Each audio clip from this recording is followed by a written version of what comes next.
the path to getting to into IT is really getting with an organization that offers opportunity for you to one, find a mentor, two, network, and three, most of all, to see if there's any job shadowing opportunities, or talk with your manager and say, hey, I'm really thinking about getting into I want to really be an IT project manager. I know I'm a project manager on this side of business, or a project coordinator, or even a program manager.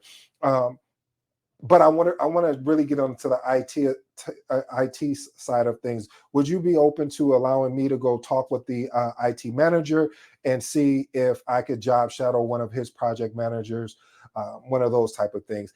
That's what I actually did, family, is job shadow. And then when I seen how effective that was, I was like, "Ooh, I wonder if I can duplicate that." And so that's what I did. I did some job shadowing. I did some. I also did some volunteering as well, because I understood the importance of being able to get on the job training. So let's unpack